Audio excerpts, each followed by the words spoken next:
দাও খোদা দাও আমায় আবার ওমার দারাজ দিন, দাওয়ালির মতো বীর সেনানি জাগাতে নিখিল। দাও খোদা দাও আমায় আবার ওমার দারাজ দিল। হামসাকে দাও ঘরে ঘরে জীবন দিতে ওকাতরে, আবার কাবা ভাঙতে এলে পাঠাওয়া বাবিল।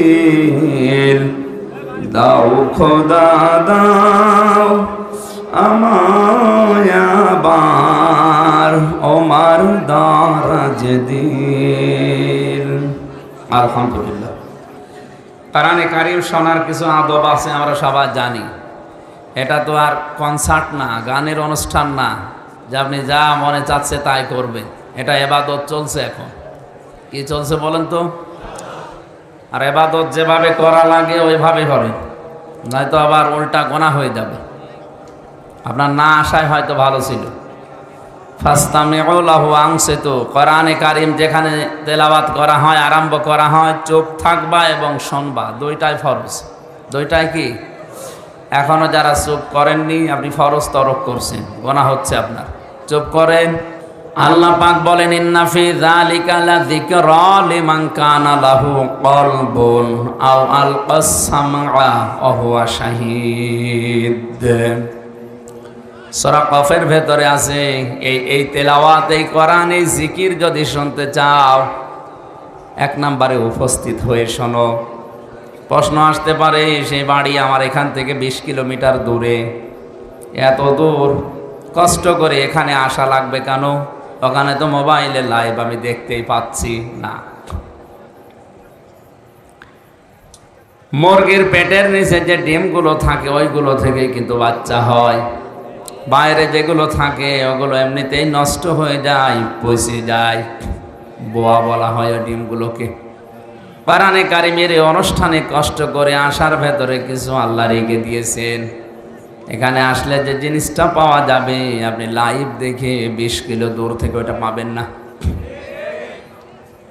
কোন মানুষ যখন কোরআন শোনার জন্য বাড়ি থেকে বের হয়, আর আমরা এই নিয়তে যারা এসেছি, যদি আমাদের দুইটা বিষয় থাকে যে আল্লাহ আমি আজকে তাওবা করে ভালো হয়ে যাব।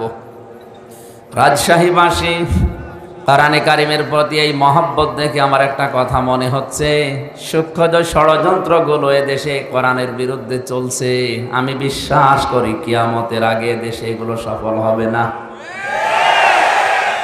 আল্লাহ যেন আমার এই বিশ্বাসকে সত্যে পরিণত করেন, বলেন আমিন। রাজশাহীবাসী, আল্লাহ পাক বলেন, মানুষ যখন বাড়ি থেকে এই নিয়তে বের হয়েছে যে আল্লাহ আজকে আমি মাসগ্রাম কোরআনের অনুষ্ঠানে যে তাওবা করে ভালো হয়ে যাব, কোরআনে কারীম জানিয়েছে ইল্লা মান তাবা ওয়া আমানা ওয়া আমিলা আমালান সালিহান ফাউলাইকা ইউবাদদিলুল্লাহু সাইয়্যাতিহিম হাসানাত ইলা আখির আয়াত। আল্লাহ পাক সূরা ফুরকানের এই 70-71 নাম্বার আয়াতে জানিয়েছেন, কোন মানুষ যদি এই নিয়ত করে বাড়ি থেকে আসে, আল্লাহ আমি আজকে তাওবা করে ভালো হয়ে যাব। এখানে আমার প্রশ্ন আলেমদের কাছে, তাওবা আর ইস্তেগফার এটা কিন্তু এক জিনিস না। এই দুইটার শব্দ অক্ষর আলাদা আলাদা। ইস্তেগফার আপনি সব সময় করতে পারেন, আস্তাগফিরুল্লাহ আস্তাগফিরুল্লাহ, আল্লাহুম্মা গফিরলি, আল্লাহ আমাকে মাফ করে দাও। কিন্তু তাওবা যদি কেউ করে, আল্লাহ পাক গ্যারান্টি দিয়েছেন, তাওবা করলে ওর পেছনের যে অপরাধগুলো ছিল আমি আল্লাহ শুধু মাফ করে দেই না, ওই জায়গাটা পুরা ফাঁকা হয়ে যায়, পুরাটা নেকি দিয়ে ভরাট করে দেয়। আমার বয়স এখন 33 বছর।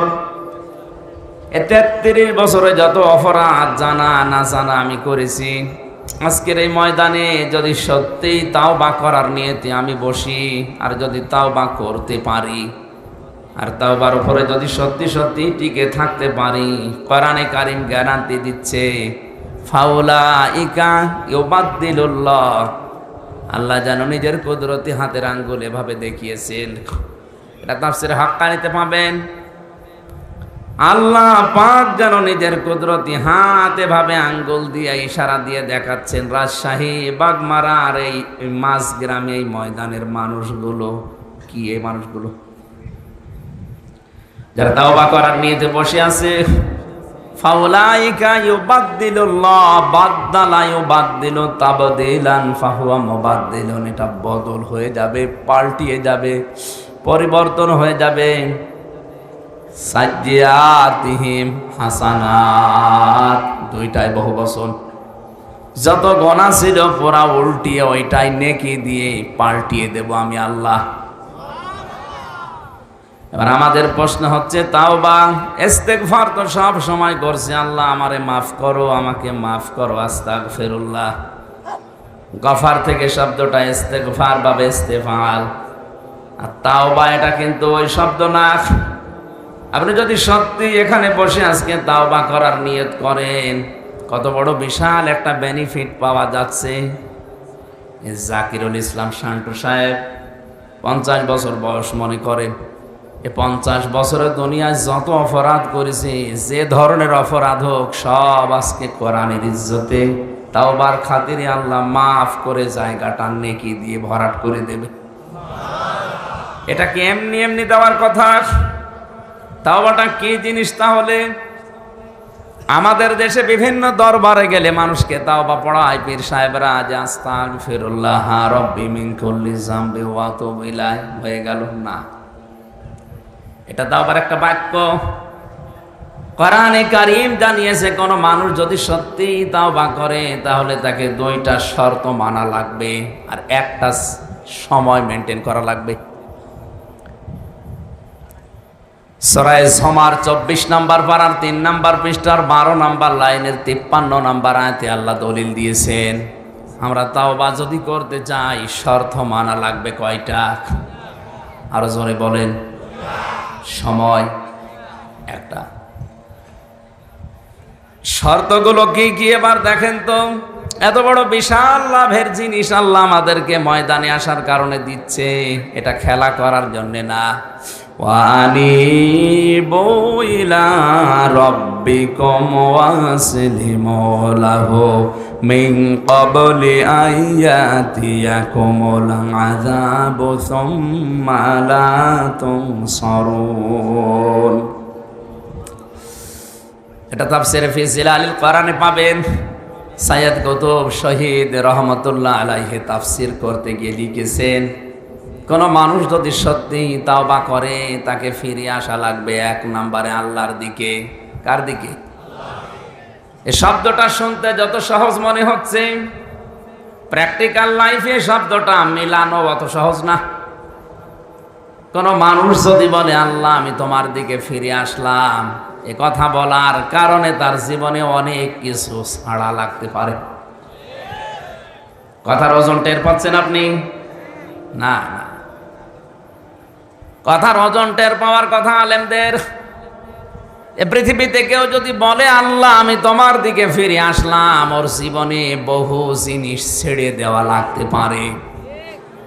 হয়তো এতদিন লাল পানি খেয়েছে, অনেক আনন্দে ছিল, ওই লাল পানি ছেড়ে দেওয়া লাগবে না? লাগবে না?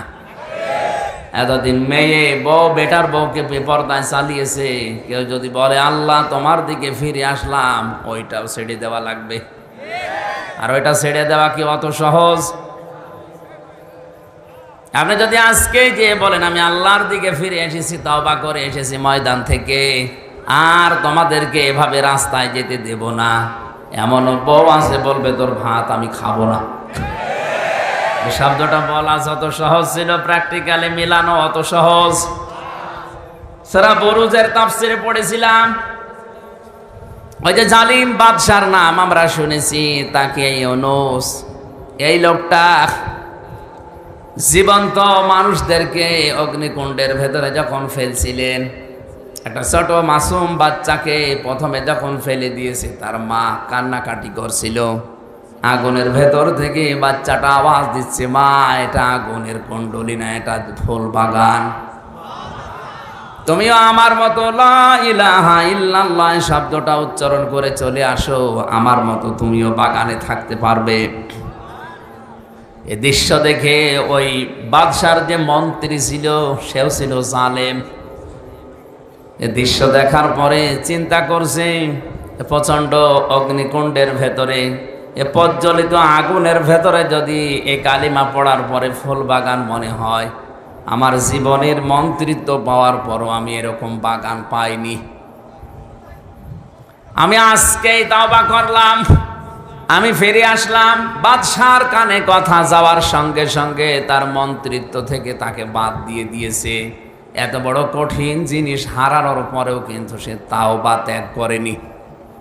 আর আপনি আজকে এখান থেকে আনিব ইলা রব্বিকুম এ শব্দ শোনার পরেই মনে করছেন তো সহজ শব্দ, আল্লাহর দিকে ফিরে আসা, এ আর কি আপনি মিলিয়ে দেখেন আপনার জীবনে কত কিছু ছেড়ে দেওয়া লাগতে পারে।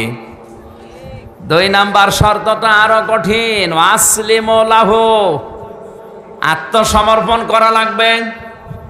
এটা শিখিয়েছিলেন আমাদের জাতির পিতা হযরত ইব্রাহিম নবী আলাইহিস সালাম।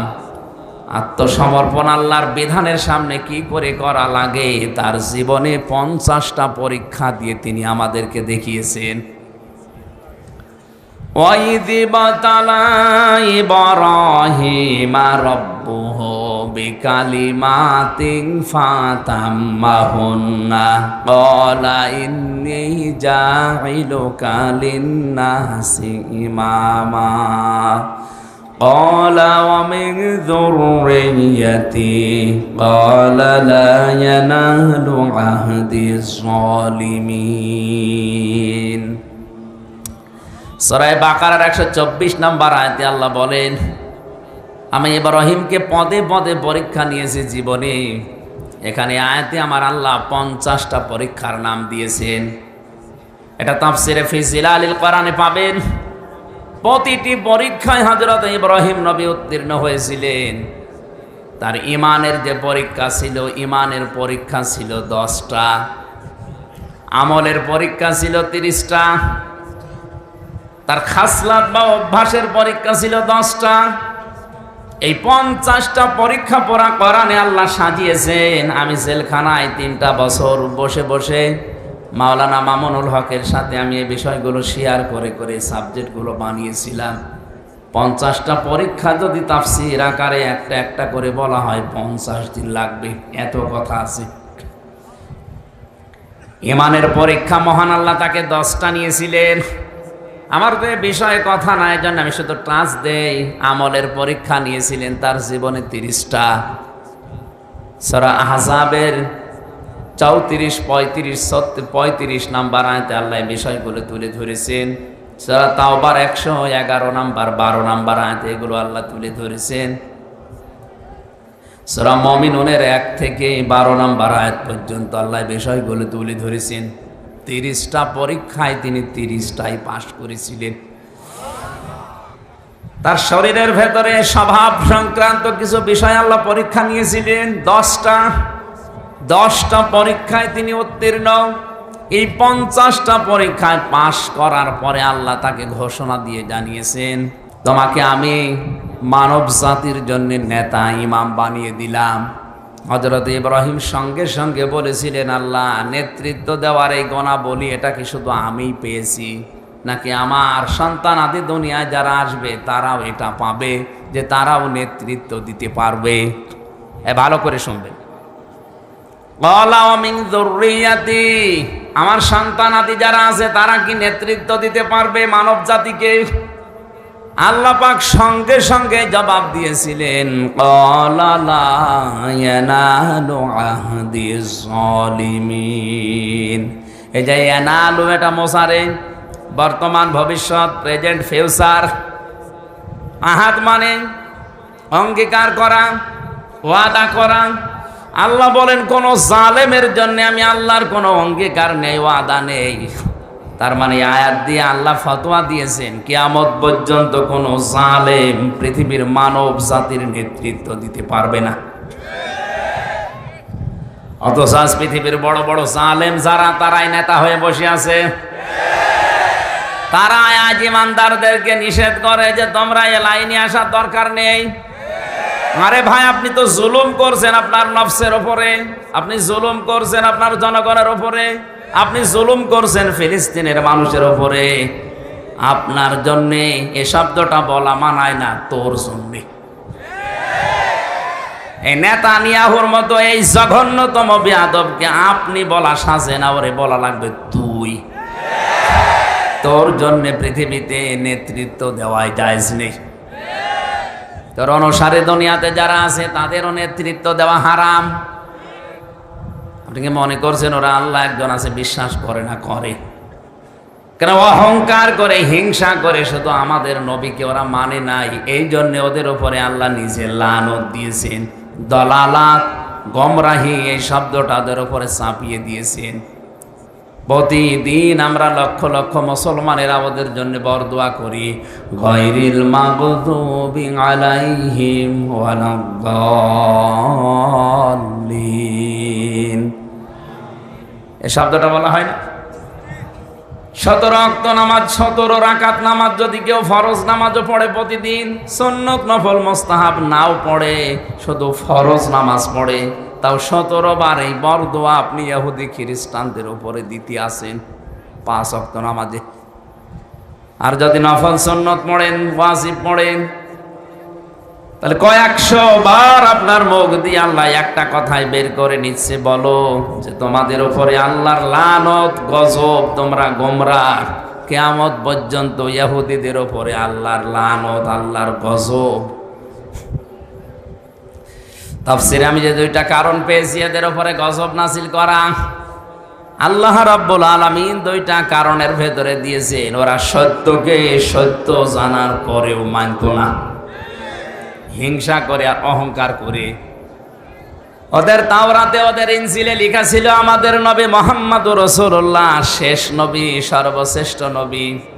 কিন্তু নিজেদের ধর্মে, ইহুদি ধর্মে, খ্রিস্টান ধর্মে মুহাম্মদুর রাসূলুল্লাহ আসে নাই। এই কারণে তারা জানার পরও অহংকার করে, হিংসা করে মানত না।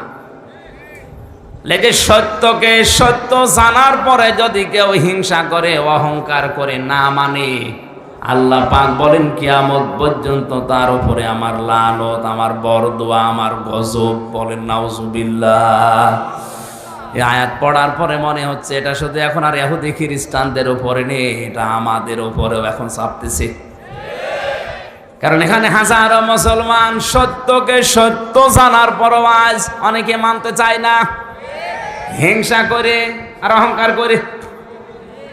ও কিন্তু জানে যে কুষ্টিয়া থেকে আমির হামজা এসেছে, ওর বাবার কথা বলবে না, কথা বললে কোরআন দিয়েই বলবে, দলিল দিয়েই কথা বলে। এরপরও হিংসা করে মানে না, না এ তো আমার দলের মুরিদ না, এ তো আমার দলের লোক না। যে হিংসা করে, অহংকার করে মানে না, এগুলো এক প্রকার ইহুদি খ্রিস্টানদের মতো। রাজশাহী বিভাগে নেই।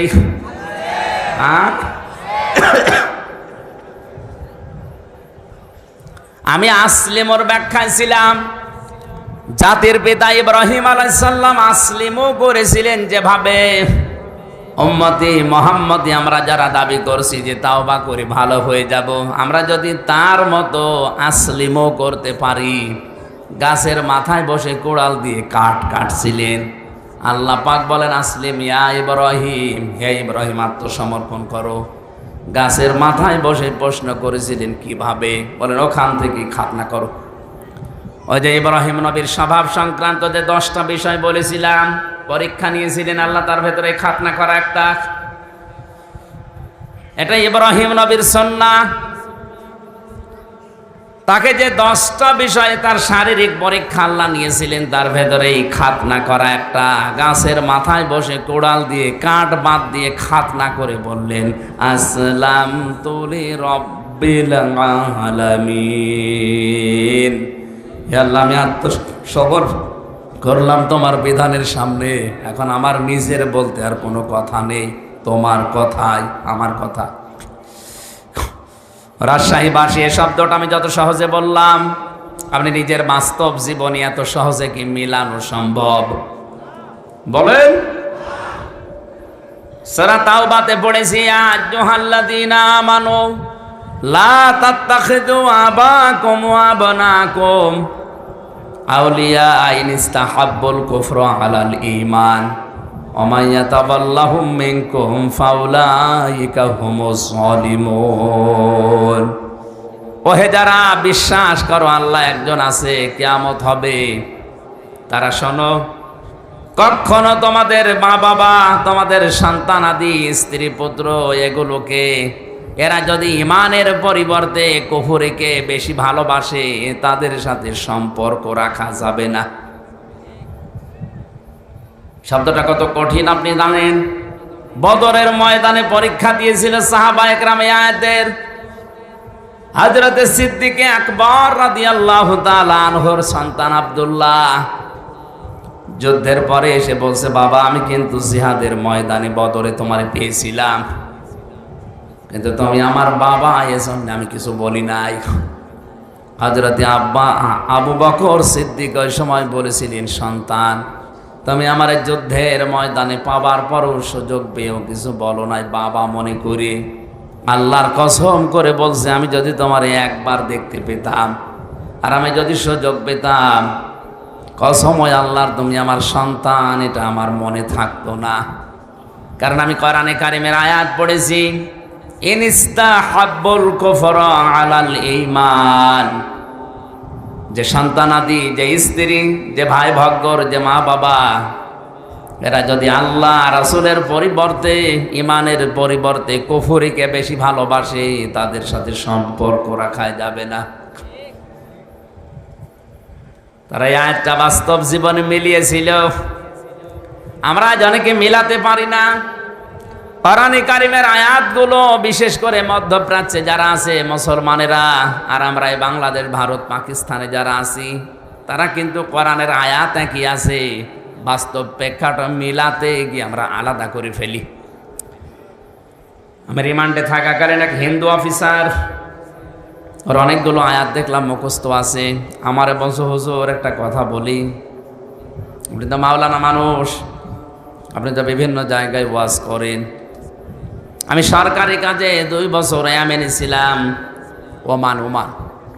ওখানে থাকাকালীন আমি দেখেছি ওনাদের কোরআনে কারিম হাদিস মেনে নেওয়ার, আমাদের কোরআনে কারিম হাদিস মানা, এই 3টা দেশে এক না। আপনি তো হিন্দু, অন্য জাতির লোক, কিভাবে কি বোঝেন? আমি যে দোকানে খাবার খেতাম, দোকানের মালিক বসে আছে, টাকা নিচ্ছে ক্যাশ, আর যেখানে খাবার দেয় হোটেলের বয় বলা হয়, ওটা ওই মালিকের নিজের আপন ছোট ছেলে। মানুষকে রুটি দেয়, পানি দেয়, এগুলো সব টেনে দেয় তরকারি।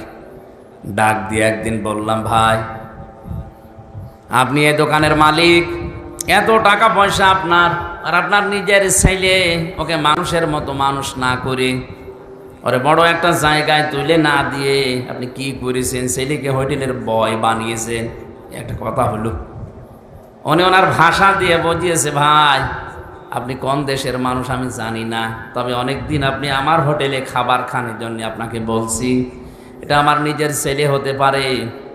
কোরআনে কারিম এবং নবীর হাদিস আমার সামনে আছে, ইয়া আইয়ুহাল্লাযীনা আমানু ইন্না মিন আজওয়াজিকুম ওয়া আওলাদিকুম আদুওয়াল লাকুম ফাহযারুহুম ইলা আখিরি আয়াত। ওই হিন্দু অফিসার আমাকে বলছিল, হুজুর এ দোকানের মালিক আমাকে কোরআনে কারিমের সূরা তাগাবনের এই 14 নাম্বার 15 নাম্বার আয়াত আমাকে শোনালো। আমারও কোরআনের অনেক আয়াত মুখস্থ আছে, আমি বাংলা সহ মুখস্থ করেছি। আমাকে অনেক বোঝাতে চেয়েছে যে আল্লাহ পাক জানিয়েছেন, ইমানদারেরা তোমাদের স্ত্রী সন্তান কখনো কখনো তোমাদের শত্রু হয়ে দেখা দেবে, সুতরাং তাদের থেকে সতর্ক থাকবা। আমার এই সন্তানটাকে আমি যা মনে করি আপনাকেও আমি একই জিনিস মনে করি। কারণ আল মুসলিম আখুল মুসলিম, মুসলমান মুসলমানের ভাই। আপনি জাতিতে কি আপনাকে তো আমি চিনি না, তো মুসলমান মনে করি বলছি। আমার এই নিজের আপন সন্তানকে আমি যা মনে করি পৃথিবীর 175 কোটি মুসলমানকে আমি তাই মনে করি। না, এখানে বোঝার চেষ্টা করেন তো কথাটা কি বোঝাতে চাইলেন তিনি। যে আমার দায়িত্ব ছিল নবীর হাদিস অনুযায়ী আমার এই সন্তানের একটা সুন্দর নাম রাখা, আমি ওর নাম রেখে দিয়েছি আব্দুর রহমান। 2 নম্বরে ওকে আমি দ্বীনের শিক্ষা দেওয়া, এটা আমার দায়িত্ব ছিল। দ্বীনের শিক্ষা মানে হাফেজ মাওলানা শায়েখ বানানো লাগবে না, ইসলাম মানতে যতটুকু প্রয়োজন অতটুকু শিক্ষা দেওয়া ফরজ আমি শিখিয়েছি। অন্তত ইসলামের যে মৌলিক জিনিস এগুলো মানতে পারে। 3 নম্বরে ওকে একটা সৎ পাত্রী দেখে পাত্রস্থ করা আমার দায়িত্ব ছিল, আমি একটা সৎ পাত্রী দেখে ওকে বিয়ে দিয়েছি। 4 নম্বরে ওকে একটা হালাল কর্মজীবন তৈরি করে দেওয়া আমার দায়িত্ব ছিল, আমি দিয়েছি আমার সামর্থ্য অনুযায়ী। আমার দোকানেও কর্মচারী হয়ে কাজ করেন, মনে করেন 20,000 টাকা বেতন পায়, এটা দিয়ে ওর সংসার হালাল ভাবে ভালোভাবে ওর স্ত্রী নিয়ে চলছে, কোনো অসুবিধা নেই। আমি তো আর ওর জন্যে 5 লাখ 10 লাখ 20 লাখ টাকা খরচ করে হারাম কোনো কাজে সুপারিশ করে একটা চেয়ারে বসিয়ে দিতে পারি না। কথাটার ওজন কত আপনি টের পাচ্ছেন? আজ বাংলার 1734 জন মানুষ দায়িত্বে আছে। এই ওমানের এই দোকানদার মুসলমানের মতো যদি এদের মন মানসিকতা তৈরি হয়ে যেত, এই দেশে ঘুষ নেওয়ার জন্য পিটিয়েও লোক পাওয়া যেত না। তিনি কি বোঝাতে চেয়েছেন? যে আমার এই সন্তানের উপরে হাদিস অনুযায়ী 4টা দায়িত্ব ছিল আপনার, আমি পালন করেছি। আমি কোরআনের আয়াতও সামনে রেখেছি। যেহেতু আমার শত্রু, ওর থেকে সতর্ক থাকা লাগবে। ওকে এমন জায়গায় আমি তুলে দিতে পারি না যে জায়গায় যে ও যেখানে বসার যোগ্যতা রাখে না। আমি টাকা পয়সা ঘুষ দিয়ে প্রভাব প্রতিপত্তি খাটিয়ে ওই চেয়ারে ওরে বসিয়ে দিলাম। ওইটার কারণে ওই চেয়ারে বসে ও আরো হাজারো অন্যায় করবে। আপনি বলেন তো এই নিয়মটা বাংলাদেশে এখন কেউ মানছে না? এই জন্য ওনাদের কোরআনে কারিমের আয়াতগুলো মানা আর আমাদের দেশের মানুষের কোরআনের আয়াত মানা একই আয়াত, কিন্তু মেনে নেওয়ার সিস্টেমটা এক না। আজ আমরা এই মন মানসিকতা নিয়ে যদি তৈরি হতে পারতাম যে ঈমান এবং আল্লাহর পরিবর্তে যারা কুফরিকে, শিরিককে, বেদাতকে বেশি ভালো মনে করে, ও আমার সন্তান হলো আমার শত্রু, ও আমার স্ত্রী হলো আমার শত্রু, ওর থেকে আমার সতর্ক থাকা লাগবে। হ্যাঁ, ওর প্রতি আমার যে দায়িত্বগুলো আছে জায়েজ পর্যায়ে আমি জীবন থাকতে পালন করে যাব। ওকে আমার দ্বীনের শিক্ষা দেওয়ার দরকার ছিল, আমি শিক্ষা দিয়ে দিয়েছি। আজকে দুপুরবেলা যেখানে মাহফিল ছিল আমি বলেছিলাম, এদেশে বাংলাদেশে একজনের 4টা ছেলে, সব হায়ার এডুকেটেড, সব উচ্চ শিক্ষিত, আর 2টা মেয়ে। 6 ভাই বোন মিলে বাবার সম্পদগুলো নিজেদের নামে লিখে দিয়ে এই 95 বছর বয়সী এই বৃদ্ধকে পাঠিয়ে দিয়েছে রাস্তায়। যা অনেকে শোনার পরে একটু আফসোস করলো, দেখলাম বলছে নাউজুবিল্লাহ। কেন আপনি নাউজুবিল্লাহ পড়বেন? এ দোষ কি শুধুমাত্র ওই 6 ছেলে মেয়ের? ওই মুরব্বীর দোষ নেই? ওর যে 4টা দায়িত্ব ছিল একটাও পালন করে নাই। ছেলে মেয়েদের নাম রাখার ক্ষেত্রেও ও এমন এমন নাম রেখেছে, নামের ভেতরে প্রভাব আছে। নাম রেখে দেয় ডেঞ্জার। ডেঞ্জার মানে কি? অত বড় হয় ভয়ঙ্করই হবে। নাম রেখে দিয়েছে বুলেট, অত যারে তারে মারবে। নামের একটা প্রভাব আছে। তা আমি একটা সুন্দর নাম আমার দায়িত্ব ছিল বাবা হিসাবে, মা হিসাবে আমি রেখে দিয়েছি। ওকে দ্বীনের শিক্ষা দেওয়ার দরকার, আমি দিয়েছি। ওই বাবাটাকে এমনি আজ 95 বছর বয়সে রাস্তায় ছেড়ে দেয়নি। অত কিছুদিন পরে রাস্তায় মরে যাবে, কুকুরে শ্রীগালে ডেনে পড়ে থাকবে, টেনে টেনে খাবে। আমার তো ঘটনা দেখার পরে ফেসবুকে এতই মনে হচ্ছে যে বাংলাদেশে আজ অনেকের কপালে এটা অপেক্ষা করছে। এই লোকটা তার 6টা ছেলে মেয়েকে অনার্স মাস্টার্স করিয়েছে, কিন্তু বাবা কি, আল্লাহর পরে বাবার স্থান এটা এই সন্তানেরা জানে না। এমন শিক্ষা ব্যবস্থায় শিক্ষিত করেছে, যদি ওরে আপনি প্রথমে 3 বছর কোরআন শেখাতেন এই 6টা ছেলে মেয়েকে, দুনিয়া একদিকে চলে গেলে ওই 95 বছর বয়সী বৃদ্ধ বাবাকে রাস্তায় ছেড়ে দিত না। আমাদের শিক্ষা ব্যবস্থায় যেহেতু সিস্টেমগুলো এখন অনেকাংশে নেই, আমরা নিজেরা মুসলিম হিসাবে সচেতন হয়ে, আমি গ্যারান্টি দিচ্ছি আপনাকে, কোরআন সামনে নিয়ে ছেলে মেয়ে হোক 3টা বছর তাকে কোরআনে কারিমের শিক্ষাটায় রাখেন, এরপরে তাকে ডাক্তার, ইঞ্জিনিয়ার, বৈজ্ঞানিক যাই বানাবেন বানান, ও যত বড় হবে কোনো দিন ও এইটা ভুলবে না যে আপনি কিন্তু আল্লাহর পরে আপনার স্থান। এখনো পর্যন্ত যদি ওই মুরব্বীর মতো রাস্তায় শেষ বয়সে আসতে না চান, ডেনে পড়ে মরে কুকুরের খাবার হতে না চান, ছেলে মেয়েদেরকে এখনো 3 বছর কোরআনে কারিমের শিক্ষায় অভ্যস্ত করেন। দোকানদার ওনাকে বলছে, ভাই আমি 3 বছর আমার কোরআনে কারিম শিক্ষার যে ব্যবস্থা আমাদের শিক্ষা ব্যবস্থায় ছিল, আমার সন্তানকে আমি শিখিয়েছি, ও ইসলামের মৌলিক বিষয়গুলো এখন জানে, যে 5 ওয়াক্ত নামাজ পড়া লাগে, রোজা রাখের আগে রমজানে সম্পদ এই পরিমাণ থাকলে যাকাত দেওয়া লাগে, এই পরিমাণ সম্পদ থাকলে হজ করা লাগে, আল্লাহর পরে মার বাবার স্থান, এই মৌলিক বিষয়গুলো ওর জানা আছে, আমি ওকে জানিয়ে দিয়েছি।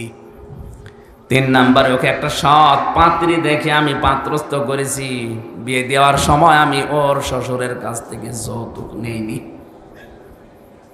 যে সমস্ত বাবা আর মারা ছেলে মেয়েকে বিয়ে দেওয়ার সময় যৌতুক নেন, আপনি ছেলেকে মেয়ের বাবার কাছে বিক্রি করে দিয়েছেন।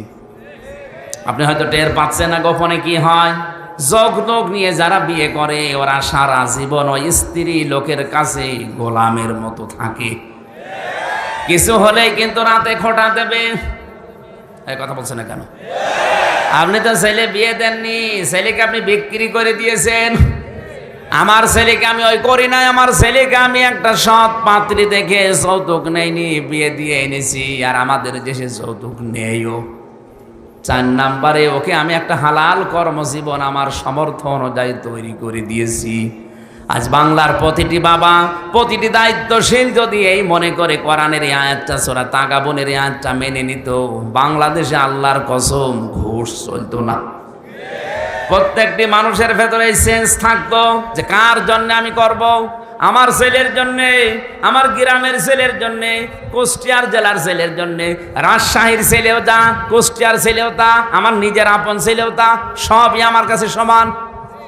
শত্রু হলে আমার নিজের ছেলেও শত্রু হতে পারে, শত্রু হলেও কুষ্টিয়ার ওই ছেলেও শত্রু হতে পারে। কথা বলেন না কেন?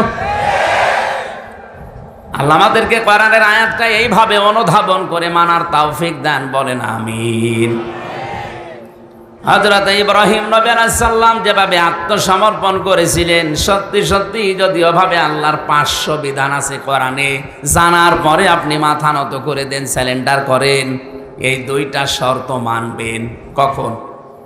মিন ক্বাবলি আইয়াতিয়াকুমুল আযাবু সুম্মা লা তুনসারুন।